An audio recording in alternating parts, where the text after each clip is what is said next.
बिहार की राजनीति में एक और अहम पल तब आया जब मुख्यमंत्री नीतीश कुमार ने अपने मंत्रिमंडल का विस्तार किया।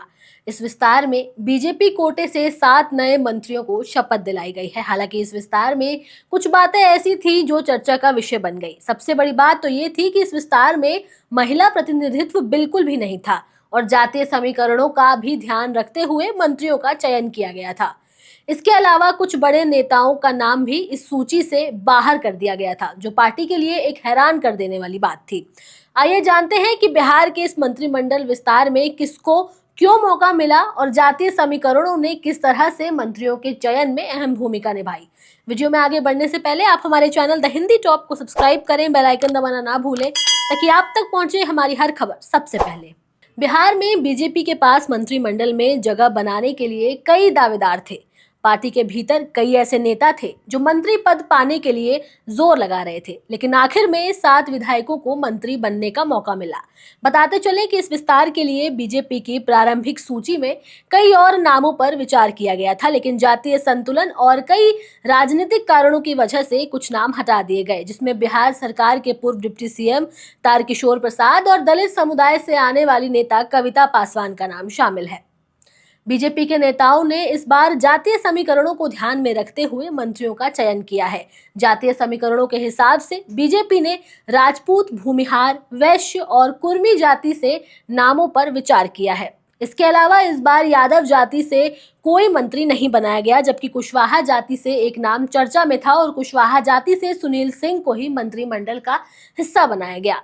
कमाल की बात यह है कि कुशवाहा जाति से आने वाले मंत्री लवकुश समीकरण से आते हैं और वो भी नीतीश कुमार के गृह जिले से आते हैं। ऐसे में देखना ये दिलचस्प होगा कि आखिर नीतीश कुमार के गृह जिले से और उनके जातीय समीकरणों से आने वाले सुनील सिंह को मंत्री बनाने के पीछे क्या रणनीति है। बिहार के इस मंत्रिमंडल विस्तार में यादव जाति से कोई भी मंत्री नहीं बनाया गया है। ये बात चर्चा का विषय बन गई है क्योंकि यादव जाति का राजनीतिक प्रभाव बिहार में हमेशा से ही काफी मजबूत रहा है। हालांकि इस बार नवल किशोर यादव एमएलसी जैसे नेताओं के नाम मंत्री पद के लिए चर्चा में थे, लेकिन इन्हें मौका नहीं मिला। इससे पार्टी के अंदर यादव समुदाय से जुड़ी नाराजगी भी सामने आ सकती है, लेकिन पार्टी ने जातीय समीकरणों का पालन करते हुए अपनी रणनीति बनाई।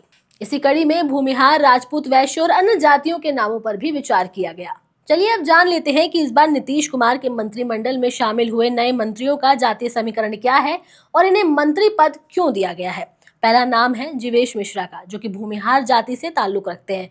ये दूसरी बार मंत्री बने हैं। भूमिहार जाति बिहार में एक महत्वपूर्ण जाति मानी जाती है और बीजेपी ने इस जाति से प्रतिनिधित्व देने का फैसला किया है। राजू सिंह, साहेबगंज से विधायक राजू सिंह राजपूत जाति से आते हैं। राजपूत जाति बिहार में एक प्रभावशाली जाति मानी जाती है और बीजेपी ने इस समुदाय को प्रतिनिधित्व देने के लिए राजू सिंह को मंत्री बनाया है। संजय सरावगी, ये दरभंगा से विधायक हैं और वो मारवाड़ी जाति से आते हैं। ये उनका पहला मौका था जब उन्हें मंत्री पद दिया गया।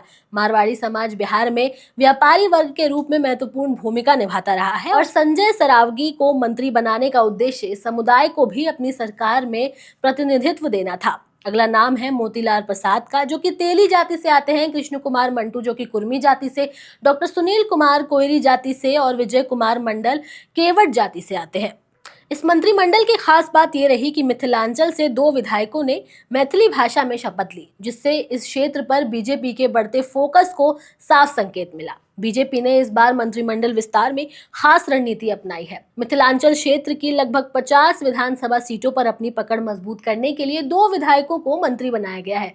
इससे बीजेपी को आगामी चुनावों में फायदा मिलने की उम्मीदें हैं। इसके अलावा अन्य क्षेत्रों से मजबूत नेताओं को मंत्रिमंडल में शामिल किया गया है ताकि हर इलाके में पार्टी का प्रभाव भी बढ़ाया जा सके। इसके साथ ही मिथिलांचल पर भाजपा के कंट्रोल को बरकरार रखने की कवायदें भी तेज हो गई हैं। अब बात अगर केवल संजय सरावगी की करें तो संजय सरावगी 2005 से दरभंगा सीट से विधायक हैं और बिहार विधानसभा से बीजेपी के सचेतक हैं। साथ ही वैश्य समाज पर उनकी अच्छी पैठ भी है। तो ऐसे में सीटों के समीकरण को अगर देखा जाए तो बीजेपी ने मंत्रिमंडल में संजय सरावगी को बहुत ही सोच समझकर शामिल किया है। बीजेपी का संजय सरावगी के जरिए वैश्य समाज की पकड़ को बिहार में और मजबूत करना है और यही बीजेपी की रणनीति भी है।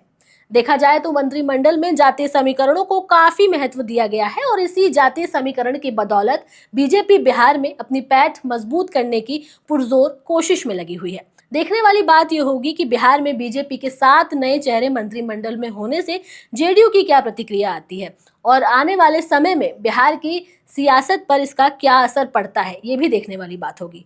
फिलहाल इससे जुड़ी हर अपडेट हम आपको देते रहेंगे। मेरे साथ कैमरा पर मेरा साथ दे रहे थे शिव कुमार। मैं आपके साथ तनु चतुर्वेदी। जाते जाते आप अपनी राय हमें कमेंट सेक्शन में जरूर दें।